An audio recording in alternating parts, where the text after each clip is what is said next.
The barn had been locked for 30 years, and on the day Marcus Brennan finally cut through the rusted chain, the Texas sky hung low and heavy, as if the land itself was holding its breath. His grandfather's death 3 weeks earlier had left him with two things: a ranch drowning in debt and a single iron key that didn't fit any door he could find. But it fit the barn. The one his grandfather swore would stay sealed until the day Marcus was ready to face what lay inside. Marcus didn't feel ready. He never did. But the bank didn't care about readiness, and neither did the 100 acres of cracked earth that stretched behind him, begging for rain that wouldn't come. Before we jump back in, tell us where you're tuning in from, and if this story touches you, make sure you're subscribed, because tomorrow, I've saved something extra special for you. The Brennan Ranch sat 40 miles outside of Abilene, a skeletal monument to better days. The house was weathered gray, its paint long surrendered to the wind. The fences leaned like old men, and the cattle pens stood empty except for the ghosts of herds that once made the Brennan name mean something in this part of Texas. Marcus had left this place 10 years ago, drove away with nothing but a duffel bag and a promise to himself that he'd never come back. He'd made a life in Houston, working construction, building other people's dreams while his own roots withered in the dirt he abandoned. But then the call came. His grandfather, Samuel Brennan, had died in his sleep, alone in the house where 4 generations of Brennans had been born. And just like that, Marcus was back, standing in the same kitchen where his grandmother used to make biscuits before sunrise, staring at a stack of bills that could bury a man twice over. Samuel Brennan had been a legend in his time. A cattleman who could read the weather and the way the grass bent, who knew every inch of his land like it was written in his bones. He'd survived droughts that killed other ranches, outlasted neighbors who sold to developers, and held on to the Brennan legacy with a grip tighter than barbed wire. But in his final years, something had changed. He'd grown quiet, distant, spending hours alone in that locked barn while the ranch fell apart around him. Marcus had asked him once, years ago, what was so important in there. His grandfather had looked at him with eyes that carried more weight than words and said, "The truth. And you're not ready for it yet." The key had been waiting for him in an envelope on the kitchen table, along with a handwritten note in his grandfather's shaky script: "When you're man enough to face what I couldn't, you'll know where this goes. Don't open it out of curiosity. Open it when you're willing to pay the price of knowing." Marcus had walked past that barn a dozen times in the 3 weeks since the funeral, each time feeling the pull of it like a current beneath still water. The structure was older than the house, built from cedar and iron in the 1940s, its walls darkened by decades of sun and storm. The windows had been boarded over from the inside, and the double doors were secured with a chain so thick it looked like it belonged on a ship anchor. No one had been inside since Marcus was a teenager, and even then, his grandfather had been secretive about what he kept there. Tools, he'd said. Equipment. Things that needed to be preserved. But Marcus had learned long ago that his grandfather's silences were louder than most men's confessions. The ranch foreman, a man named Hector Ruiz who'd worked for Samuel for 30 years, had warned him against opening it. "Your grandfather had his reasons," Hector had said, his weathered face unreadable beneath the brim of his hat. "Sometimes a man locks something away because it's meant to stay locked." But Hector hadn't looked Marcus in the eye when he said it, and that told Marcus everything he needed to know. Whatever was in that barn, Hector knew about it. And he was afraid of it. The bolt cutters felt heavy in Marcus's hands as he approached the barn that morning. The sun was barely up, painting the sky in shades of rust and ash, and the air smelled like dust and distant rain that would never arrive. He could hear the wind moving through the mesquite trees, a low moan that sounded almost human. His boots crunched on the gravel as he stopped in front of the doors, the key cold in his pocket, the weight of 30 years pressing against the wood like a living thing. He thought about his grandfather in those final years, the way his hands shook when he held his coffee, the way he'd stare out at the fields as if he was searching for something he'd lost. Samuel Brennan had been a hard man, built from the same unforgiving soil he worked, but in the end, he'd looked small. Fragile. Like a man carrying a burden too heavy for bones and blood to hold. Marcus cut through the chain. The sound of its snapping echoed across the empty land, final and irreversible. He pulled the chain free, let it fall to the dirt, and then he stood there, one hand on the door, the other holding the key. His heart was pounding, though he couldn't say why. It was just a barn. Just wood and nails and whatever his grandfather had decided was worth hiding. But when he slid the key into the lock and turned it, when he heard the mechanism click and felt the door give way beneath his hand, something inside him whispered that nothing would ever be the same. The door opened slowly, dragging against the packed earth floor, and the smell hit him first. Old leather. Motor oil. And something else. Something metallic and faintly sweet, like rust mixed with memory. The inside was dark, the boarded windows keeping out the morning light, and for a moment Marcus could see nothing but shadows. Then his eyes adjusted, and he stepped inside. The barn was vast, far larger than it had seemed from the outside, its ceiling disappearing into darkness. But it wasn't filled with tools or equipment. It wasn't a storage shed or a workshop. It was a shrine. The walls were covered, floor to ceiling, with photographs. Hundreds of them. Thousands, maybe. Black and white images pinned to the wood, overlapping like scales on a fish, each one showing a face Marcus didn't recognize. Men in work clothes. Women in faded dresses. Children with dirt on their cheeks and defiance in their eyes. And at the center of it all, hung on the back wall like an altar, was a massive photograph of a woman Marcus had never seen before. She was young, maybe 20, with dark hair pulled back and eyes that seemed to look straight through the camera and into whatever future she would never have. Beneath the photograph, written in his grandfather's handwriting on a piece of wood nailed to the wall, were 4 words, "I'm sorry. Forgive me." Marcus's breath caught in his throat. He moved closer, his boots echoing on the concrete floor, and that's when he saw the rest of it. Tables lined the walls, covered in documents. Yellowed newspapers. Legal papers. Maps marked with red ink. And boxes. Dozens of wooden boxes stacked in the corners, each one sealed and labeled with dates that went back 50 years. His hands were shaking as he reached for the nearest newspaper. The headline was from 1968, and it screamed in bold type, 32 families displaced in eminent domain seizure, Brennan Ranch expands. Marcus felt the floor tilt beneath him. He grabbed another paper. Then another. Each one told the same story from a different angle. His grandfather, Samuel Brennan, the man everyone respected, the man who'd built this ranch into something people admired, hadn't just survived when others failed. He'd taken their land. Not through honest competition or hard work. Through legal manipulation, backroom deals with county officials, and eminent domain claims that forced families off property they'd owned for generations. The Brennan Ranch hadn't grown because Samuel was smarter or tougher than his neighbors. It had grown because he destroyed them. Marcus's stomach twisted as he read name after name. The Carters. The Morales family. The Johnsons. People he'd heard about growing up, families that had left the area before he was born, their names whispered in town like cautionary tales about bad luck and poor planning. But it wasn't bad luck. It was theft. Legal, calculated, ruthless theft.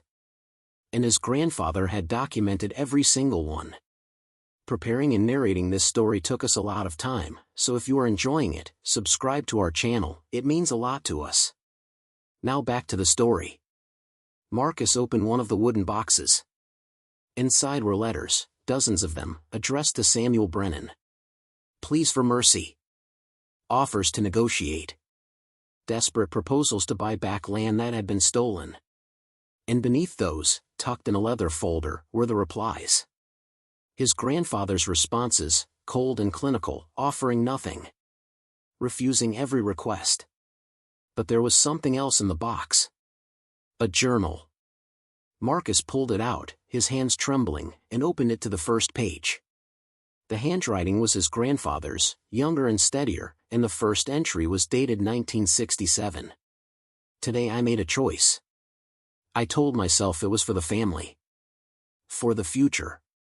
I told myself that land doesn't belong to anyone, not really, and that the strong survive while the weak fade away. I told myself I could live with it. The entries continued, year after year, chronicling every acquisition, every family displaced, every piece of land added to the Brennan Empire. But as Marcus flipped through the pages, he saw the tone change. The justifications became shorter. The certainty faded. And then, in the final pages, written in the shaky hand of an old man, the words broke apart into something raw and unfinished. I thought I was building something. A legacy. Something my family could be proud of. But all I built was a monument to my own greed. I destroyed good people. I took their futures and turned them into my fences. And now, at the end, I see it clearly. I didn't build this ranch. I stole it. And God help me, I don't know how to give it back. Marcus closed the journal, his throat tight, his mind spinning. He looked around the barn, at the faces staring down at him from the walls, and he understood. This wasn't just a confession. It was a reckoning his grandfather had been too afraid to face while he was alive. And now it belonged to Marcus. He stepped back, his legs unsteady, and that's when he noticed the woman's photograph again. The one in the center. He moved closer, squinting in the dim light, and saw a small plaque beneath it he'd missed before. Elena Vasquez. 1947 to 1969. Forgive me for what I took. Forgive me for what I couldn't return. Marcus's heart stopped. Elena Vasquez. He'd heard that name before. His mother had mentioned it once, years ago, in a conversation Marcus barely remembered. Something about his grandfather's past. Something his grandmother never wanted to talk about. He pulled out his phone and searched the name.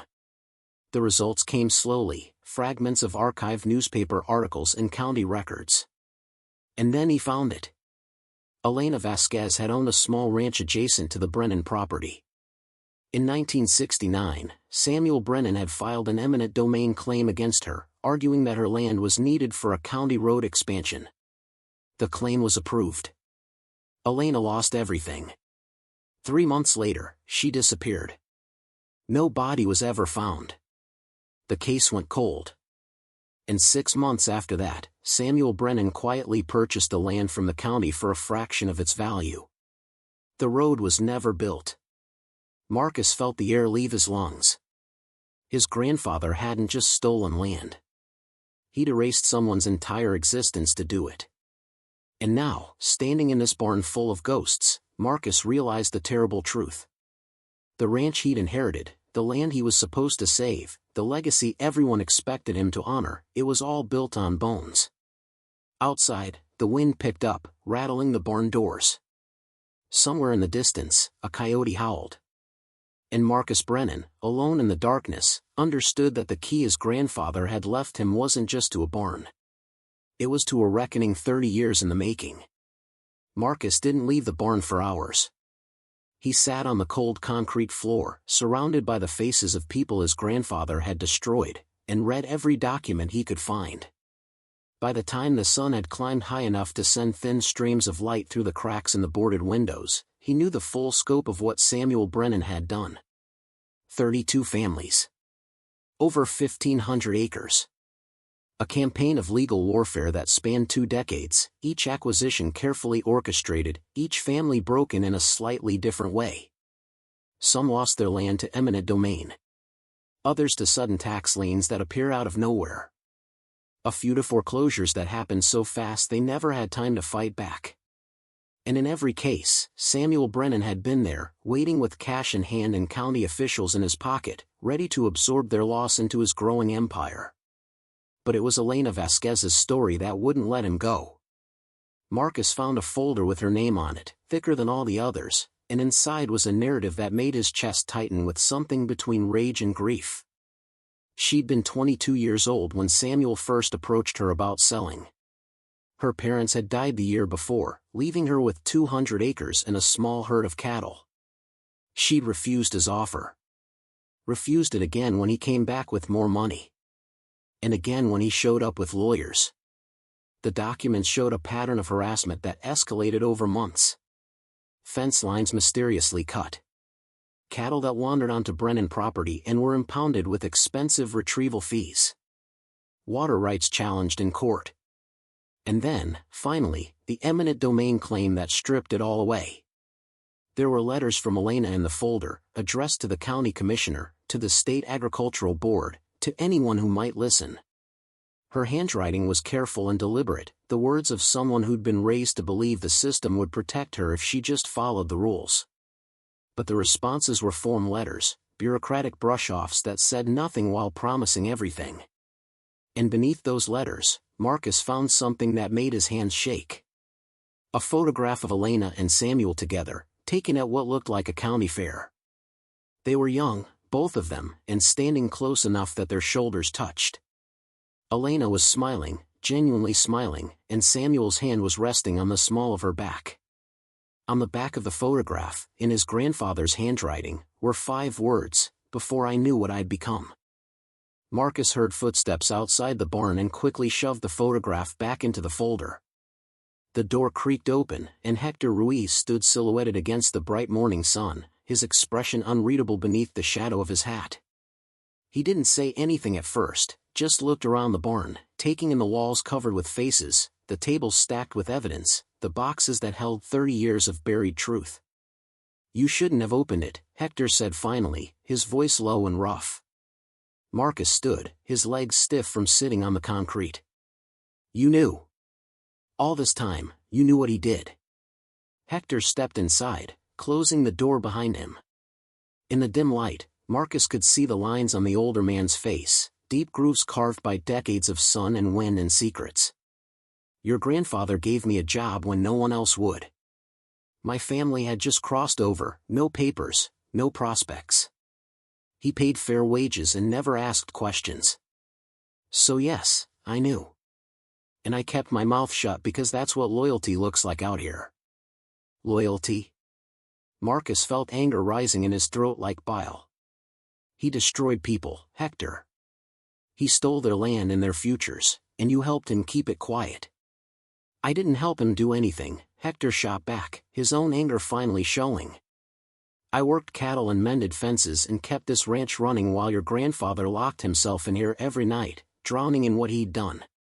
You think I don't know what those people lost? My own family lost land in Mexico to men just like Samuel. The difference is, your grandfather actually felt guilty about it. That's more than most men in his position ever manage." Marcus grabbed the journal from the table and held it up. "Feeling guilty doesn't fix anything. It doesn't give those families back what he took. No, it doesn't." Hector's voice softened. "But your grandfather spent the last 15 years of his life trying to figure out how to make it right. Why do you think the ranch is in debt? He stopped expanding. Stopped fighting for water rights. Started selling off cattle and equipment. He was liquidating, Marcus. Slowly, quietly, turning everything into cash. And all of it is sitting in an account you now control." Marcus stared at him. "What are you talking about?" Hector pulled a folded paper from his shirt pocket and handed it over. It was a bank statement, dated 3 weeks before Samuel's death. The account balance made Marcus's breath catch. $2,400,000. More money than the ranch had ever been worth, more than Samuel could have possibly saved through legitimate means. He was going to give it back, Hector said. He had lawyers working on it, trying to track down descendants of the families he'd hurt.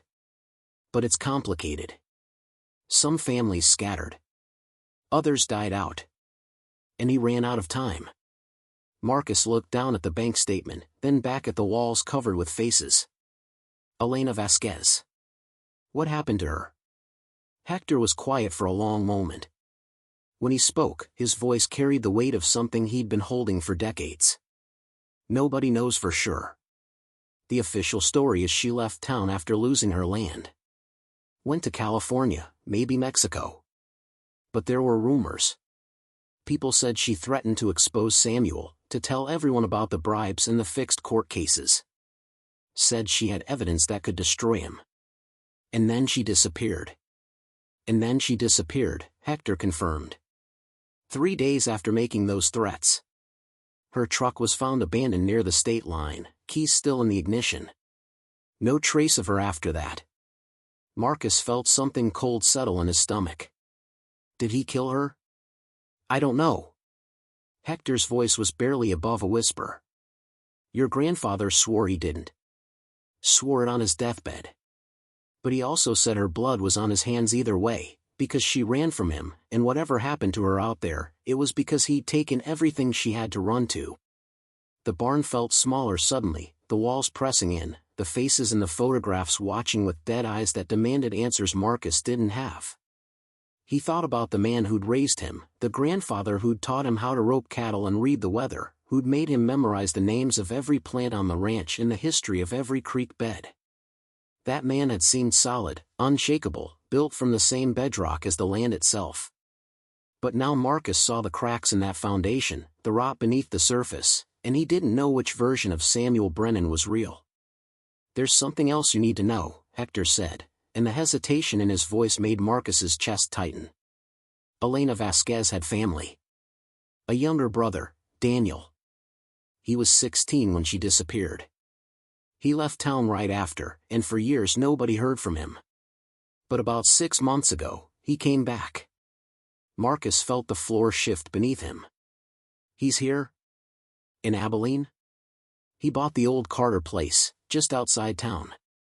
Been fixing it up, asking questions about his sister. And 3 weeks ago, right before your grandfather died, Daniel showed up at the ranch.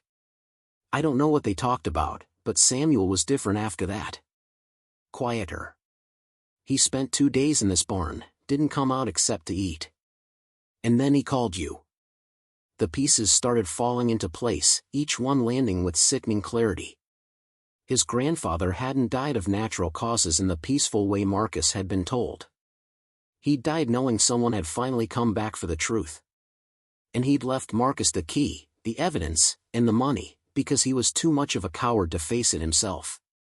Marcus walked to the photograph of Elena, studying her face in the dim light. She looked so young, so full of potential that had been cut short by his family's greed.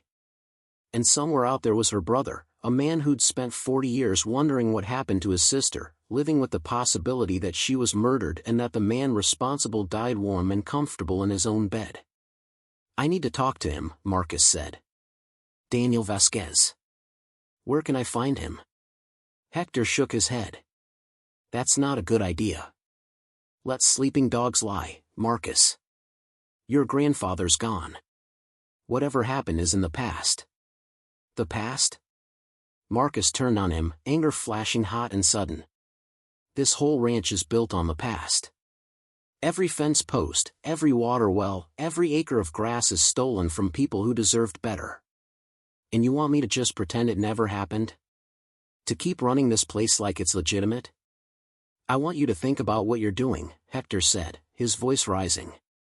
You go digging into this, you tear open old wounds, and what do you think happens? You think giving back money makes it right? You think Daniel Vasquez is going to shake your hand and forgive your family? This is Texas, boy. People remember. And they hold grudges longer than they hold land. Then maybe it's time someone in this family stopped running from what we did. The words hung in the air between them, and Hector's expression shifted from anger to something that looked almost like pity. Your grandfather tried that. Spent the last years of his life trying to atone. You know what it got him? Ulcers, insomnia, and a heart attack that killed him before he could finish. Sometimes the guilt of trying to fix something is worse than the guilt of leaving it broken. But Marcus wasn't listening anymore.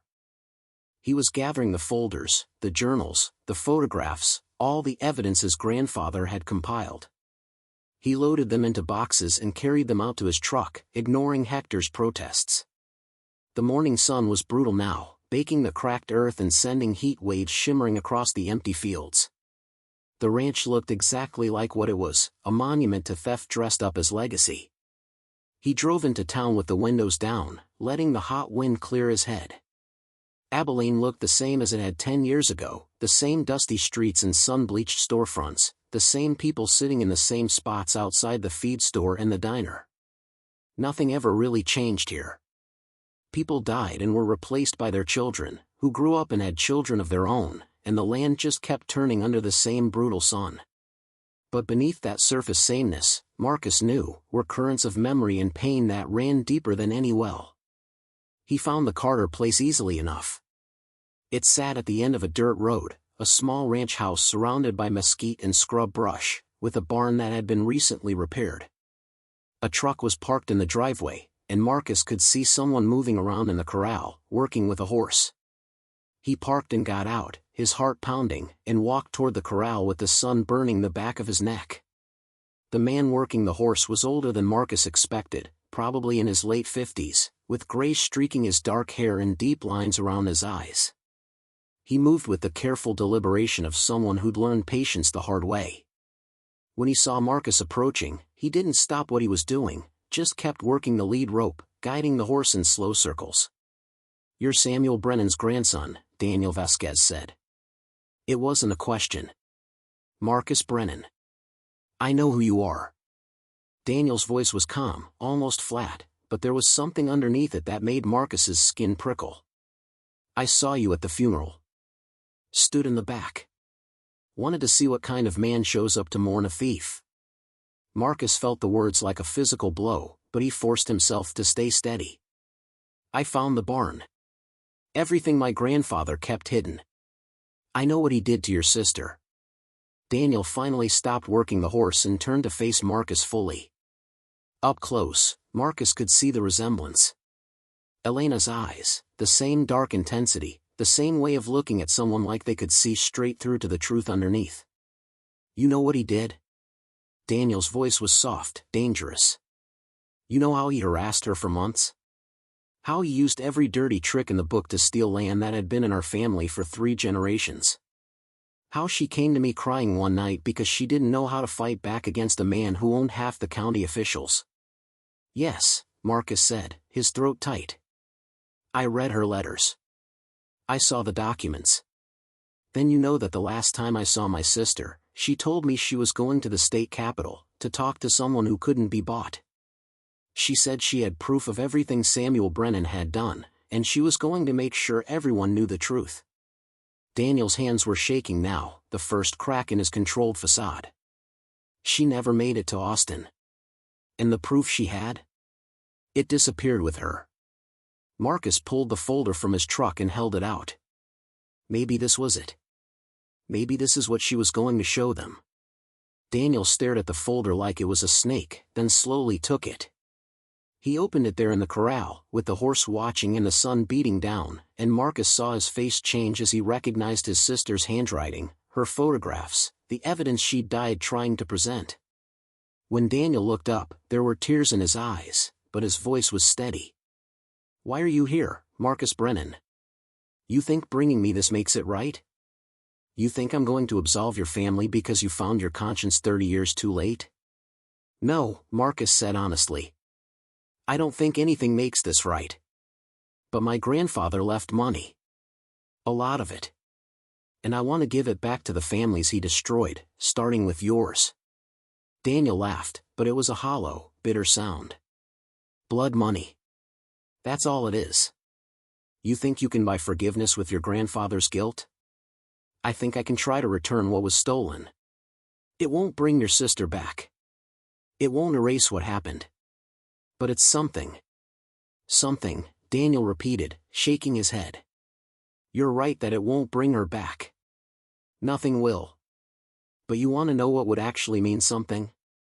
The truth.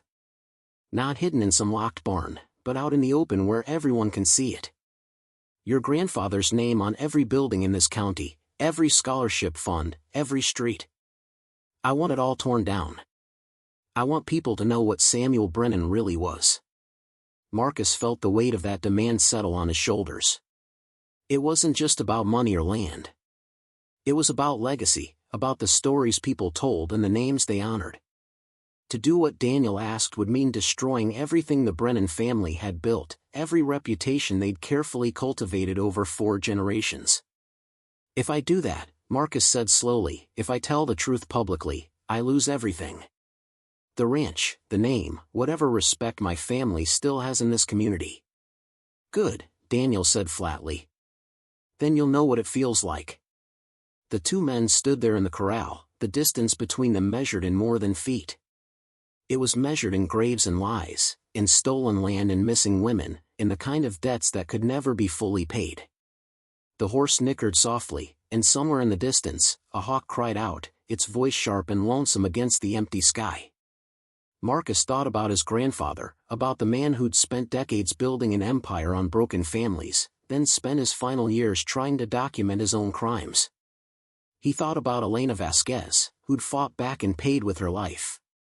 And he thought about himself, standing on land that had never really belonged to his family, holding the power to either continue the lie or burn it all down. "I'll do it," he said finally. "I'll tell the truth. All of it. And I'll make sure your sister's story is the first one people hear." Daniel studied him for a long moment, searching for deceit or hesitation. Whatever he saw in Marcus's face must have satisfied him, because he nodded slowly. "Then maybe there's hope for you yet, Brennan. Maybe you're not your grandfather after all." But as Marcus drove back to the ranch with the sun setting behind him, painting the sky in shades of blood and gold, he wasn't so sure. Because he could feel it already, the weight of the choice he'd just made, the way it would reshape his entire life. He was about to betray every person who'd ever trusted the Brennan name, starting with the memory of the grandfather who'd raised him. And somewhere in his chest, in a place he didn't want to examine too closely, he wondered if he was strong enough to see it through. The town meeting was held on a Thursday evening in the old community center, a building that had seen weddings and funerals, harvest celebrations and drought prayers, every significant gathering in Abilene's history. Marcus had posted notices all over town, a simple announcement that said he had information about the Brennan Ranch that the community deserved to hear. He hadn't elaborated, hadn't warned anyone what was coming. He figured they'd find out soon enough. The room filled slowly as the sun dropped toward the horizon. Marcus recognized most of the faces, people he'd grown up with, families who'd known the Brennans for generations, ranchers and shopkeepers and retirees who'd lived their entire lives within 50 miles of where they were born. Hector sat in the back row, his arms crossed, his expression unreadable. Daniel Vasquez stood near the door, a silent witness to whatever was about to unfold. And in the front row, looking small and fragile in a way that made Marcus's chest ache, sat his Aunt Patricia, his grandfather's only daughter, who'd driven in from San Antonio when she heard about the meeting. She'd called him 3 times in the past week, demanding to know what he was doing, why he was stirring up trouble when they should be focusing on saving the ranch. Marcus had tried to explain, but the words had tangled in his throat, and eventually he'd just stopped answering her calls. Now she sat there with her hands folded in her lap, and the disappointment in her eyes was almost worse than anger would have been. Marcus stood at the front of the room with boxes stacked on the table beside him, his grandfather's documentation, the evidence of 30 years of systematic theft. His hands were shaking, but he forced himself to breathe, to remember why he was doing this. Not for redemption, because he knew that wasn't possible. Not for forgiveness, because he didn't deserve it. But for the truth, because it was the only thing left to give. "Thank you all for coming," he began, his voice rougher than he'd intended. "I know most of you knew my grandfather, Samuel Brennan. You respected him, some of you considered him a friend. And I know what I'm about to tell you is going to change how you see him, and probably how you see my entire family." The room was silent except for the hum of the old air conditioning unit struggling against the Texas heat. Marcus could feel their eyes on him, curious and cautious, waiting for whatever bomb he was about to drop into their quiet evening. He told them everything. Started with the first family his grandfather had targeted, the Carters, and worked his way through the list chronologically. 32 families over 20 years, each story unique but all following the same brutal pattern. He showed them documents, read excerpts from his grandfather's journal, let them see the human cost of what Samuel Brennan had built. And when he got to Elena Vasquez, when he showed them her photograph and told them about her disappearance, the silence in the room became something physical, pressing down on everyone like the weight of the sky itself. "My grandfather spent the last 15 years of his life documenting what he'd done," Marcus continued, his voice steady now, committed to seeing this through. He liquidated most of the ranch's assets and put the money aside. $2.4 million. And I'm here tonight to tell you that I'm giving it back. Every penny will be distributed to the descendants of the families he destroyed, starting with Daniel Vasquez. The murmurs started then, rippling through the crowd like wind through wheat. Some voices were sympathetic, others angry, and a few carried the sharp edge of betrayal. Marcus let them talk, let the shock settle, and when the room finally quieted again, it was his Aunt Patricia who spoke first. "You had no right," she said, standing up, her voice trembling with emotion Marcus couldn't quite name. "That ranch is your inheritance, Marcus. It's your family's legacy. You're destroying everything your grandfather built, everything he stole," Marcus interrupted gently. "Aunt Pat, I know this is hard. I know you loved him. But the legacy he left isn't the one we thought it was. He was a good man," she insisted, tears streaming down her face now. "He made mistakes, yes, but he provided for his family, he employed people, he contributed to this community, he did all of that with stolen land," Daniel Vasquez said from the back of the room, his voice cutting through the noise. "And my sister paid for it with her life." Patricia turned to look at him, and for a moment Marcus thought she was going to argue. But something in Daniel's face, in the way he stood there holding the photograph of Elena that Marcus had given him, seemed to break through her defenses. She sat back down, her shoulders shaking, and Marcus felt the weight of what he was doing settle deeper into his bones. The meeting lasted 3 hours. People asked questions, demanded explanations, shared their own memories of the families Samuel had displaced. Some were angry at Marcus for bringing it to light, accusing him of dishonoring his grandfather's memory. Others thanked him, said it was about time someone in the Brennan family had the courage to face the truth. And a few just sat in silence, processing the revelation that their town's history wasn't quite what they'd believed it to be. When it was finally over, when the last person had filed out into the parking lot, Marcus found himself alone in the community center, stacking the boxes back onto the table. He heard footsteps behind him and turned to find Daniel Vasquez standing there, Elena's photograph still in his hand. "That wasn't easy," Daniel said, and there was something in his voice that might have been respect. "No," Marcus agreed. "It wasn't. What happens now? To the ranch?" Marcus had been thinking about that question for weeks, ever since he'd opened the barn and found his grandfather's confession. "I'm selling most of it. Keeping just enough to honor the original families, the land that was actually ours before my grandfather started expanding. The rest will be sold and the money added to what's being returned." Daniel nodded slowly, then held out the photograph. "This belongs in that barn of yours. With all the others. So people remember." "Keep it," Marcus said. "Or give it to her descendants if she had any. She deserves to be remembered, but not as another face on a wall. She deserves to be real, to be more than just evidence of what my grandfather did." They stood there in the empty community center, 2 men connected by violence and loss in the slow, painful work of trying to make something right out of something that could never be fixed. Finally, Daniel extended his hand, and Marcus shook it, feeling the calluses and scars of a life spent working land that had its own stories of survival. The weeks that followed were brutal. The story spread beyond Abilene, picked up by regional newspapers and then national outlets. "Texas rancher exposes family's dark legacy," read one headline. "Land theft confession rocks rural community," said another. Marcus did interviews, answered questions, watched as his family's name became synonymous with everything people hated about land grabs and corruption and the way power could be wielded against the powerless. His Aunt Patricia stopped speaking to him entirely. Distant cousins called to tell him he was a traitor to his blood. And at least 3 ranchers in the county made it clear that Marcus Brennan wasn't welcome on their property anymore. But there were other responses too.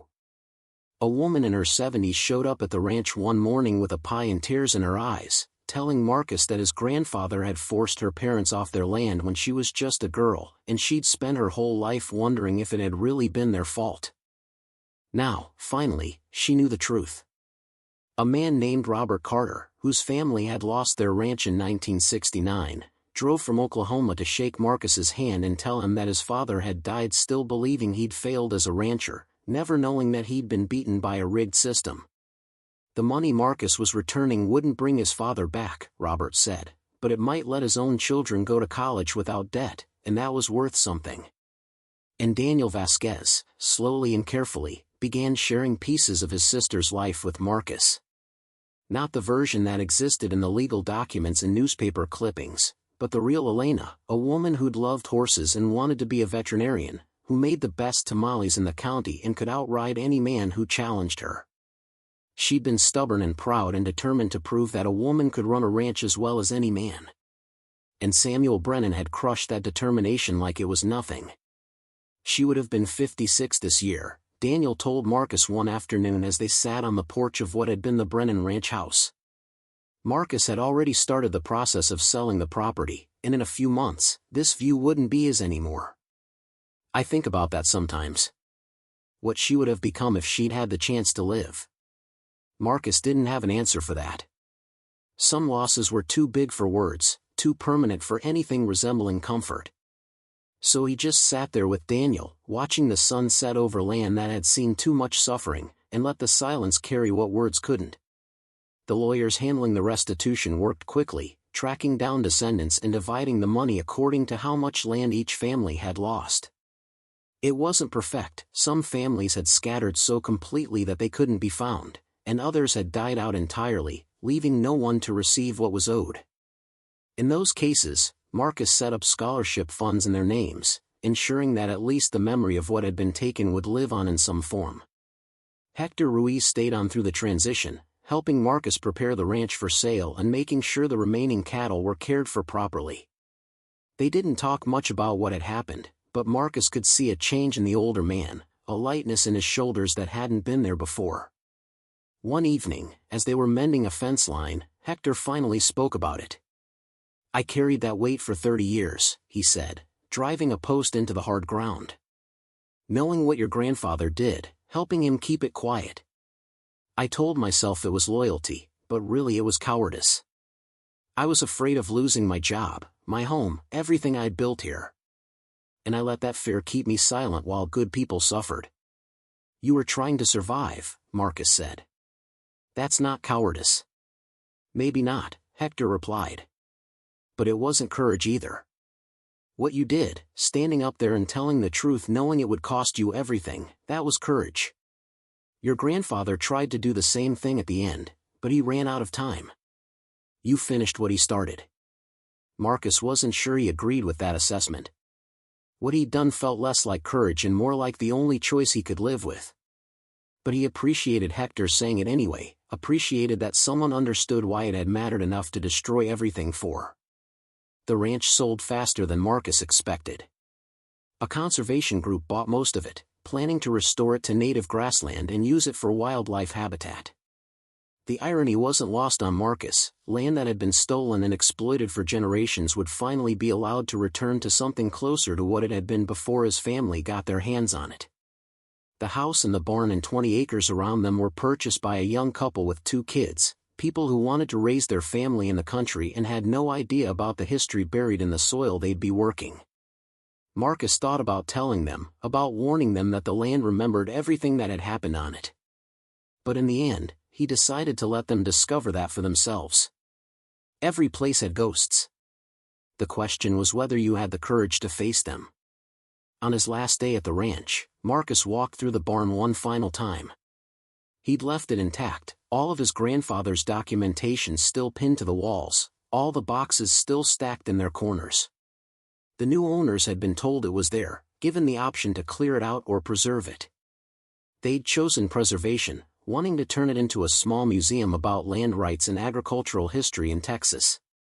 Marcus thought his grandfather would have appreciated that, the way his confession had been transformed into education. He stood in front of Elena Vasquez's photograph for a long time, studying her face, trying to imagine what her life might have been if Samuel Brennan had been a better man.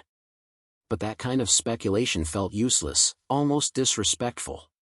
She'd lived the life she'd been given, fought the fights she could fight, and been destroyed by someone who had more power than conscience. The only thing Marcus could do now was make sure she wasn't forgotten.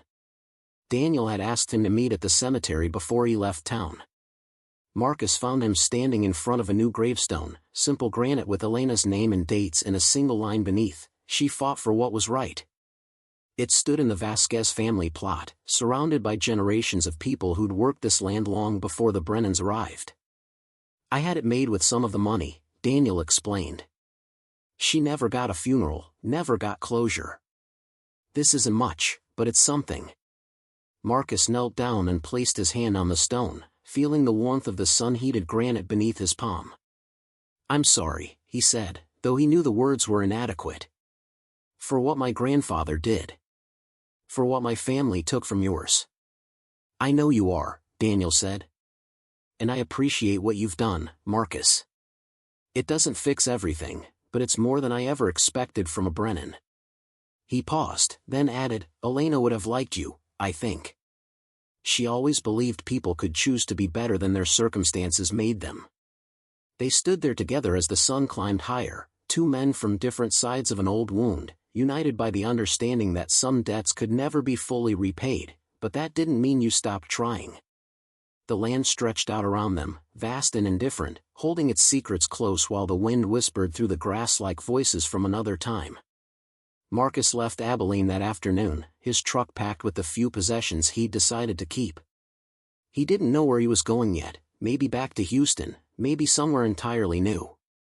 But as he drove past fields that had once belonged to his family, past the town where 4 generations of Brennans had built their reputation on stolen ground, he felt something shift inside him. Not peace exactly, because he didn't deserve peace. But maybe acceptance. The understanding that you couldn't change the past, but you could refuse to let it define the future. In his rearview mirror, the ranch disappeared behind a rise in the road, and Marcus thought about his grandfather one last time. Samuel Brennan had spent decades building an empire and then spent his final years trying to dismantle it, leaving his grandson with the key and the burden of finishing what he couldn't. It wasn't the legacy any of them had wanted, but it was the one they'd earned. The road ahead was long and uncertain, but for the first time in weeks, Marcus felt like he could breathe. The weight he'd been carrying since opening that barn hadn't disappeared, it probably never would, but it had become something he could live with, something that reminded him of who he didn't want to become. Behind him, the Texas sky stretched endless and blue, and somewhere in that vastness, Marcus hoped there was room for forgiveness, even if it took another 30 years to find it. The land would still be there, holding its memories, waiting for the next generation to decide what kind of story they wanted to tell. And maybe, just maybe, that story would be a better one. 3 years had passed since Marcus Brennan left Abilene, and the land had a way of reclaiming what had been taken from it. The conservation group that purchased most of the old Brennan Ranch had removed the fences, filled in the cattle ponds, and let the native grasses return. Where there had once been neat rows of grazing pastures, there was now a rolling sea of bluestem and Indian grass, punctuated by wildflowers that painted the hillsides in colors Samuel Brennan had never stopped long enough to notice. The earth was healing itself, slowly erasing the scars of a century's worth of exploitation. Marcus stood at the edge of what had once been his family's property, his boots dusty from the walk, and watched a pair of hawks circle overhead. He'd come back for the dedication ceremony, though he'd almost talked himself out of it a dozen times during the drive from Colorado, where he'd been working as a ranch hand for the past 2 years. It felt strange to return as a guest to land that had belonged to his family for 4 generations. Stranger still to see it transformed into something his grandfather would barely recognize. The museum in the old barn had officially opened that morning. Marcus had attended the ribbon cutting, standing in the back while the mayor and the conservation director gave speeches about reconciliation and historical truth. They'd been kind in their remarks, careful not to villainize Samuel Brennan too harshly while also not shying away from what he'd done. It was a delicate balance, and Marcus appreciated the effort even if he knew the truth was always messier than any public narrative could capture. Daniel Vasquez had been there too, older now, his hair more gray than black, but still carrying himself with that quiet dignity Marcus had come to respect.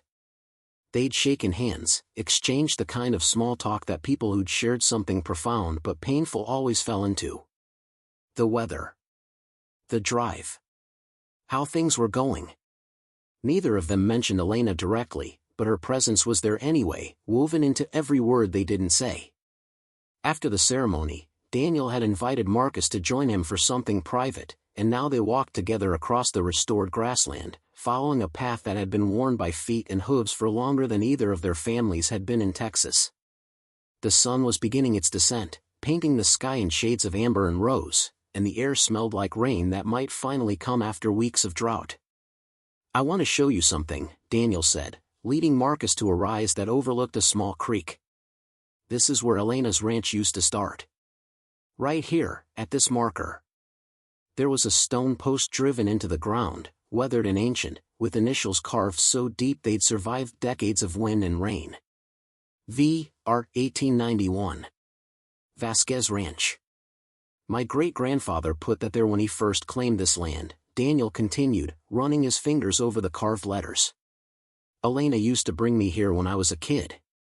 She'd tell me that as long as that marker stood, our family's claim to this place was real. Not legal necessarily, but real in the way that mattered."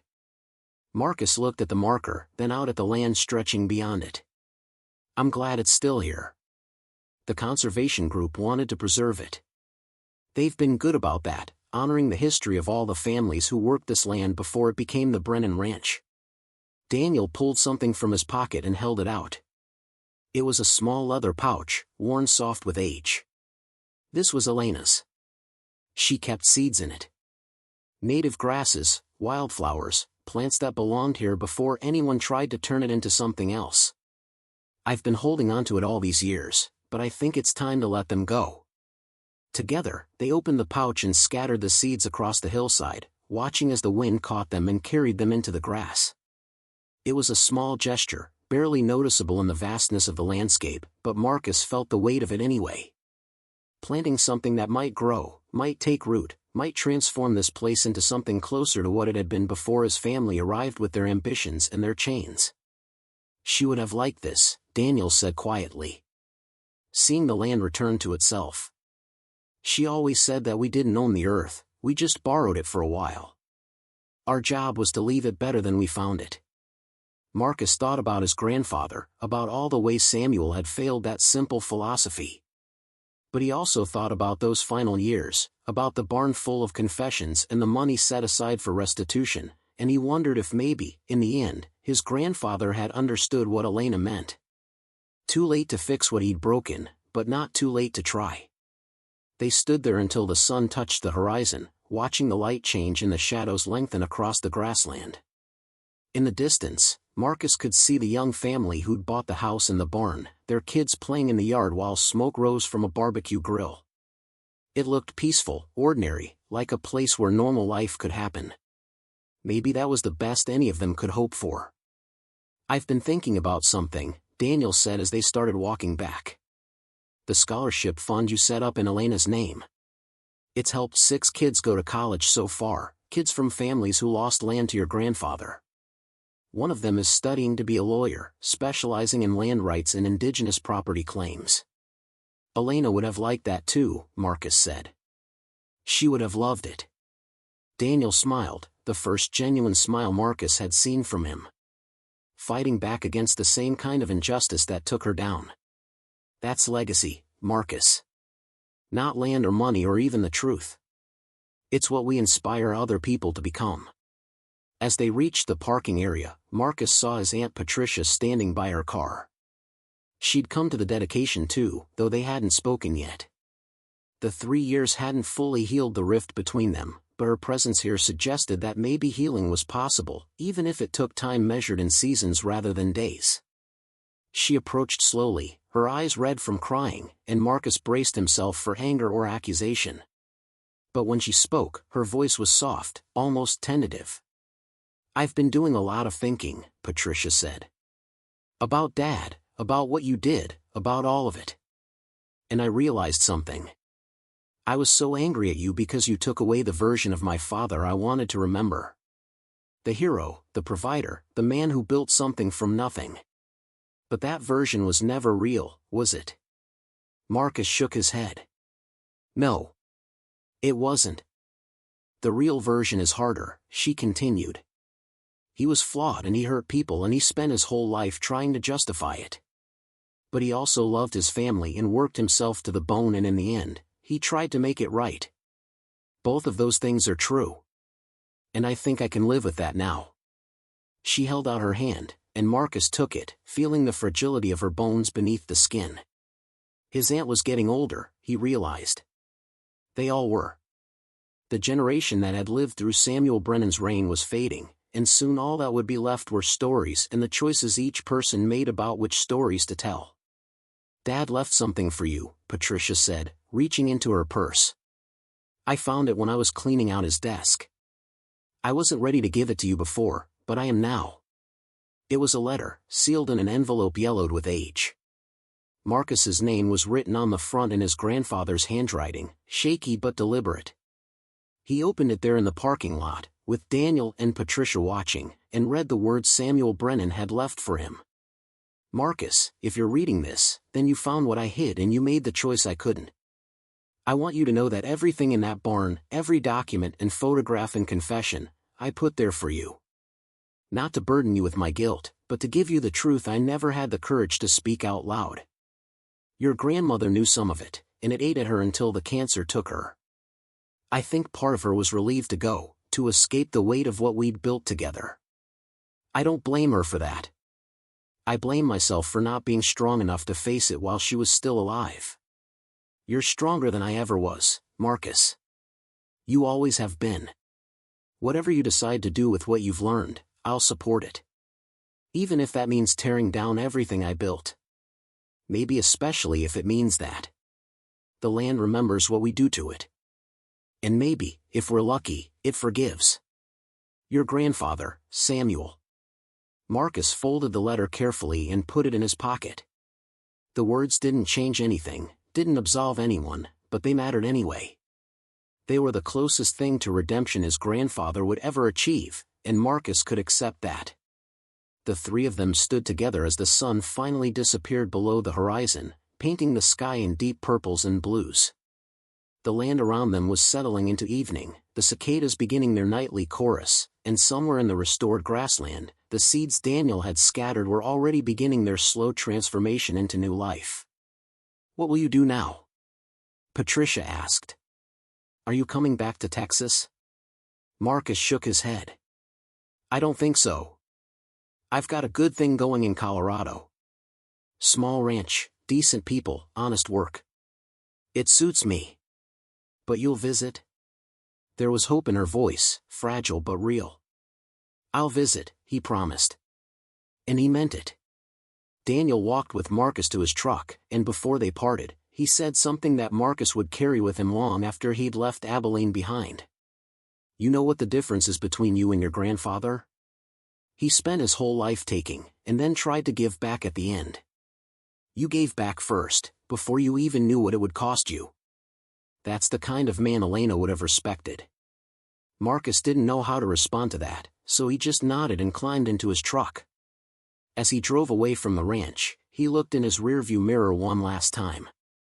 The barn stood silhouetted against the darkening sky, its secrets now open for anyone who wanted to see them. The house glowed with warm light from the family inside. And beyond it all, the grassland stretched out into darkness, vast and alive and finally free. He thought about legacy, about the stories that survived and the ones that faded away. His grandfather's story would be remembered, but not in the way Samuel had probably hoped.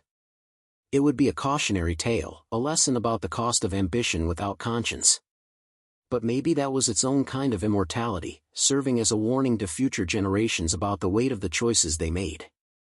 The road unfolded before him, heading north toward Colorado and the life he'd built away from the shadow of the Brennan name.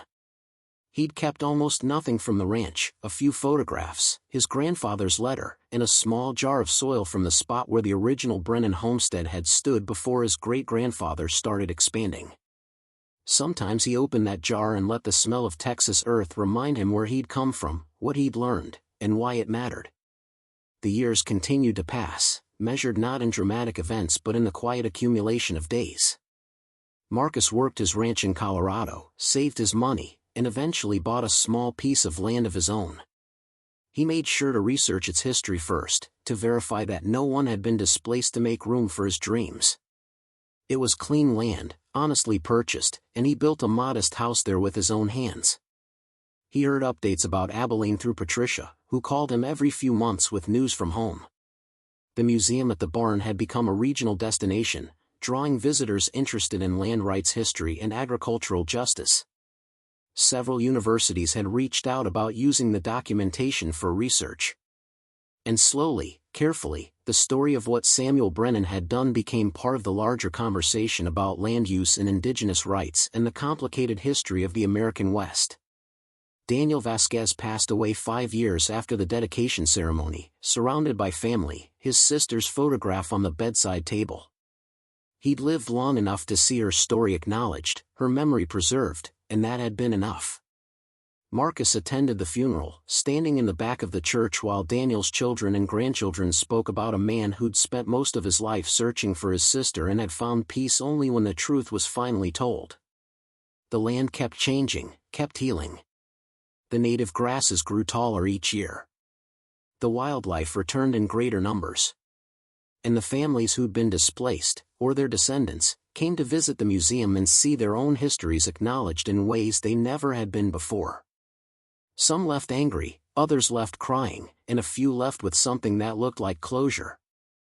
Marcus returned to Abilene once more, 10 years after he'd first opened the barn. The museum was hosting an anniversary event, and they'd asked him to speak. He almost said no, uncomfortable with being held up as some kind of hero when all he'd done was tell a truth that should never have been hidden. But something made him accept, maybe the same instinct that had made him cut the chain on the barn all those years ago. The crowd was smaller than he expected, more intimate. Families who'd been affected by his grandfather's actions. Historians and researchers. A few reporters. And sitting in the front row, holding hands, were Daniel Vasquez's daughter Maria and Marcus's cousin Sarah, Patricia's granddaughter, who'd become friends while working together on the museum project. Marcus spoke for 20 minutes, choosing his words carefully. He talked about legacy and responsibility, about the difference between honoring family and honoring truth. He talked about his grandfather not as a villain or a victim, but as a complicated man who'd made terrible choices and then spent his final years trying to document those choices so his descendants might learn from them. "The land doesn't judge us," Marcus said, looking out at the faces watching him. "It just remembers. What we take from it, what we give back, how we treat each other while we're here. And sometimes, if we're honest enough and brave enough, it gives us the chance to start over. Not to erase what happened, but to build something better on top of it." When he finished, the applause was quiet, respectful. But Maria Vasquez stood and walked to the front, carrying a small potted plant. It was a seedling, maybe 2 feet tall, with delicate leaves and a sturdy stem. "This grew from the seeds my father scattered on the hillside," she said, her voice clear and strong. "From the seeds my Aunt Elena saved, the ones she believed would outlast all of us. I wanted you to have it, Marcus. To plant it wherever you call home now. So the story can keep growing, keep spreading, keep reminding us what matters." Marcus took the plant carefully, cradling it like the precious thing it was. And in that moment, he understood that this was what redemption looked like. Not grand gestures or public confessions, but small acts of connection that bridged the gaps between people who should have been enemies. Seeds scattered on the wind, taking root in unexpected places, growing into something neither family could have created alone. The sun was setting as Marcus drove away from Abilene for what he knew would probably be the last time. The plant sat securely in the passenger seat, and in his pocket was his grandfather's letter, worn soft from being read and reread over the years. The road ahead was long, but Marcus didn't mind. He had time. He had truth. And he had a seed that carried the memory of a woman who'd fought for what was right, even when it cost her everything. Behind him, the land stretched out vast and enduring, holding its secrets close while slowly, patiently, healing from the wounds inflicted by generations of people who'd forgotten that they were just passing through. The grass would grow. The rain would come. And somewhere in the soil, the stories of everyone who'd lived and died and struggled and loved would continue to feed the earth, becoming part of something larger than any single family's legacy. The Brennan name would fade eventually, as all names do. But the lessons learned, the truth told, and the connections forged between people who'd once been divided, those would remain, woven into the fabric of the land itself, waiting for the next generation to discover them and decide what they meant. That was legacy. Not what you left behind, but what you made possible for those who came after. And as Marcus drove north under a sky full of stars, carrying a plant that held the memory of two families and the hope of reconciliation, he finally understood what his grandfather had been trying to tell him all along. The land forgives, eventually. But first, you have to be willing to tell the truth. Up next, you've got two more standout stories right on your screen. If this one hit the mark, you won't want to pass these up. Just click and check them out. And don't forget to subscribe and turn on the notification bell so you don't miss any upload from us.